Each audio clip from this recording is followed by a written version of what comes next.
tallest mountain in the world. But there is one mountain thousands of meters shorter and not even in the top 100 highest peaks in the world that no one dares to climb. Not even the most experienced mountaineers. That mountain is Mount Kailash.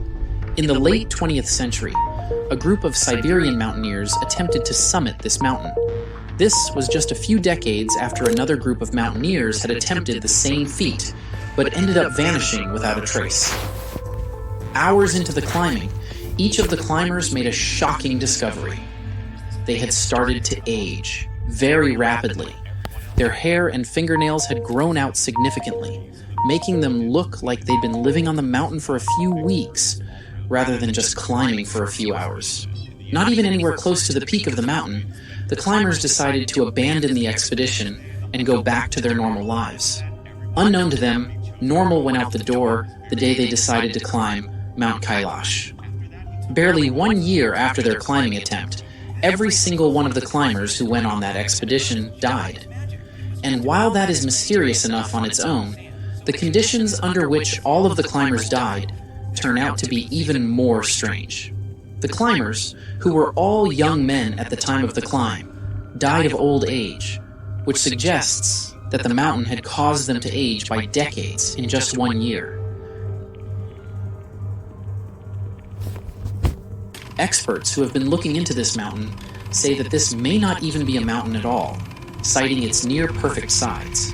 They say it might actually be a man-made pyramid built by an ancient but technologically advanced civilization.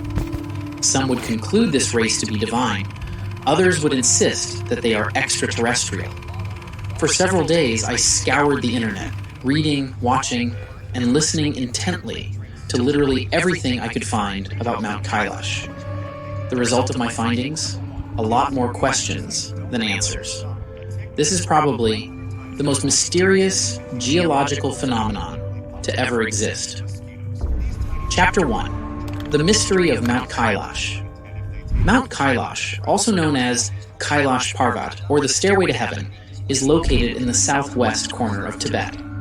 For many centuries now, this mountain has captivated the collective imagination of the entire human race for many mysterious reasons. And the fact that the mountain sits on the border between China and India isn't even one of them. The mountain also seems to have a thing with the number 4. For context, 4 religions lay claim to Mount Kailash as a holy site: Hinduism, Buddhism, Jainism, and the Bon religion. But more on this later. Secondly, 4 rivers flow out of Kailash, and each of these rivers flows in the direction of each of the 4 cardinal points. First is the Indus River, which flows north. Then we have the Sutlej, which flows west. Third is the Brahmaputra, which flows east. And then we have the Karnali River, which flows south. But even that isn't where things start to get strange. Let's talk about the appearance of this so-called mountain. Judging by looks alone, Mount Kailash hardly looks like a mountain. Now, to be clear, Mount Kailash isn't the only mountain that takes the shape of a pyramid. There are many other pyramidal peaks in the world, like Pyramid Mountain in Alberta, Alpamayo in Peru, Muratov Peak in Bulgaria, and several others. However, as you can see, all of these other mountains have the imperfections you'd expect from a naturally occurring landform. Mount Kailash, on the other hand, does not. Its sides are almost perfectly perpendicular, almost like someone intentionally designed and constructed the mountain that way. This gives Kailash a highly symmetrical look, with each slope aligning to each of the 4 cardinal points. And this brings me to my next point. Each of the 4 faces of Mount Kailash is reported to have different colors. The north face is said to be the color of gold. The south face is lapis lazuli. The east face is the color of crystal. And the west face is the color of ruby. Speaking of faces, the northern slopes of Mount Kailash always have far less snow than its southern slopes. Now, that doesn't immediately strike you as odd until you realize that in the northern hemisphere of the Earth, the south side typically gets more sunlight than the north side. This means that, naturally speaking, the north face of Mount Kailash should have far more snow than the south side, since it receives less sunlight. But once again, Mount Kailash bends the law of nature, and its northern slope experiences relatively little snow in comparison to the south face that gets more sunlight and still manages to welcome glaciers and snowfall all year round. As if this isn't weird enough, there's also the very strange magnetic force field on Mount Kailash. On a good day, finding your bearing with a compass is a pretty simple task, since the Earth's magnetic field is as straightforward as a bar magnet with a North Pole and a South Pole.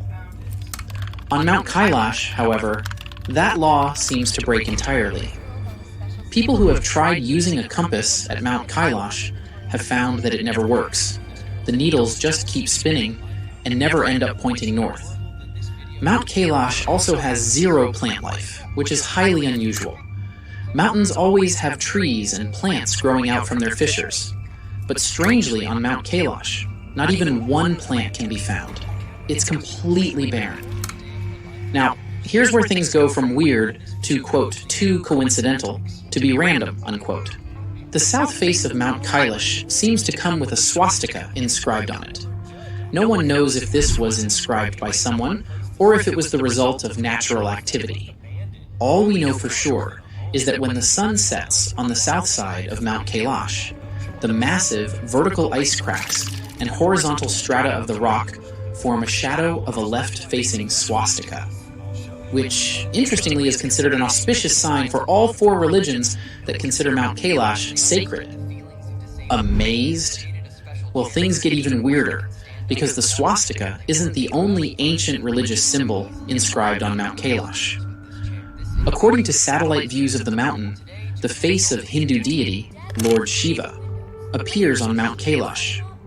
Also, the snow on the peak of this mountain takes the shape of Om, which is considered the greatest and most sacred syllable of all the mantras in Hinduism. Things are definitely no less mysterious on the geographical side of things. Mount Kailash is popularly known within geographical circles as the navel of the earth. This is because the mountain sits exactly at the very center of the planet, or the axis mundi, as some religions call it. From this position, Mount Kailash maintains an eerily consistent distance from major structures around the world.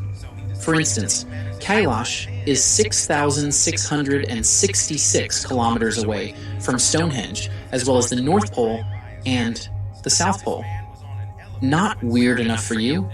Well, Mount Kailash is also 13,332 kilometers from base to peak. That's 6,666 kilometers times 2.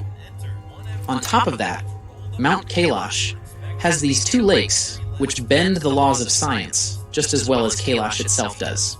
The two lakes are known as Mansarovar and Rakshastal, and from their characteristics today, you'd hardly believe that these two used to be the same body of water before they became separated due to tectonic activity. On the one hand is Mansarovar. It's a freshwater lake, round like the sun and boasting aquatic life. But here's where things get interesting. Mansarovar is the highest freshwater lake in the world. However, even at its altitude, the lake never freezes over, no matter the time of the year. The lake also never moves, regardless of what extreme weather condition hits the area. Rakshastal, on the other hand, is completely different. Also called the Demon Lake, Rakshastal is shaped like the crescent moon, extremely salty, does not support life, and is quite turbulent compared to the Mansarovar.